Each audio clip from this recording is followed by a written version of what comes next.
I just can't understand why anybody will wake up and say that we're killing people when we're actually not doing the same.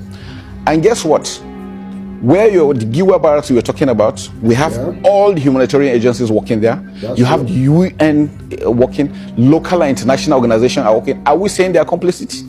There is nothing we're doing in the back. So if they don't say it, which means Amnesty International is equal, and Amnesty is equally there. So which means they're equally accusing all these other organizations of being complicit. Correct. So just to be clear, you would be prepared to go to the ICJ in The Hague and answer these accusations? We're not scared of anything because we don't have anything of such. We've seen Boko Haram regroup and regroup and regroup.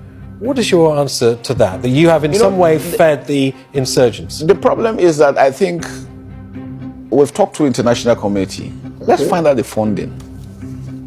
When they started surrendering, by the time we left, so as we speak, we have over 120,000 that have surrendered. Wow. Most of them, when you find them, they are coming with hard currencies. How did they get them? How are they funded?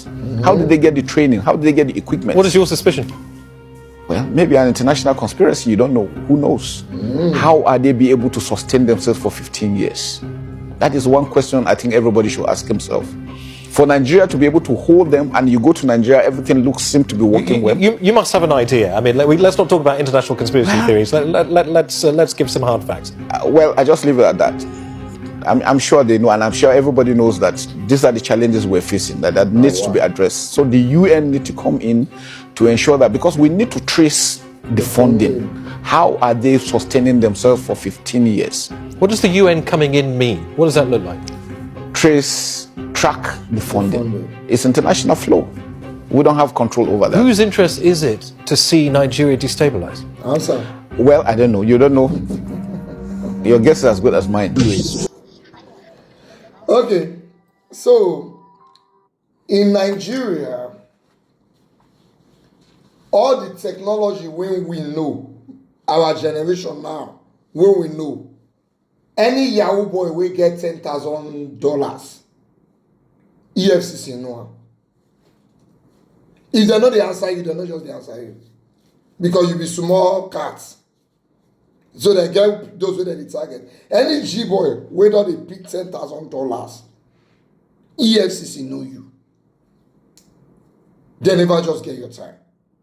That is where we did tech savvy.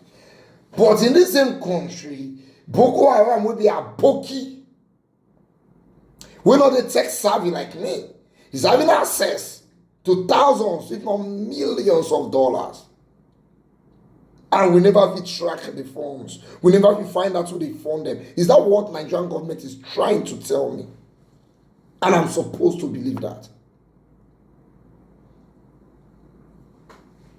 In this country, we are having hundreds of thousands of these people surrender and they are getting amnesty.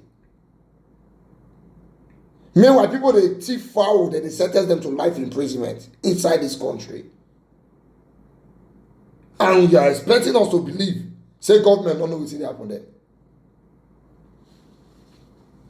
He get waiting that they find without their book. The question the man asks you, who stands to gain from the chaos in Nigeria? Maybe we should ask our governors of these states.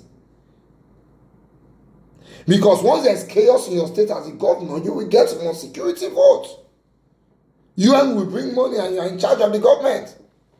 So many funds are coming to you.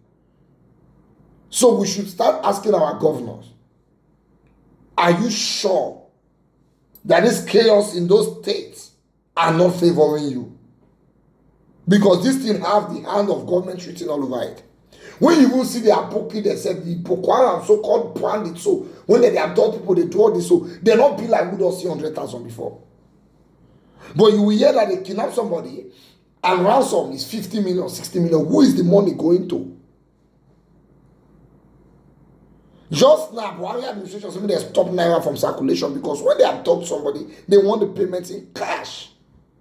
Politicians fight central bank.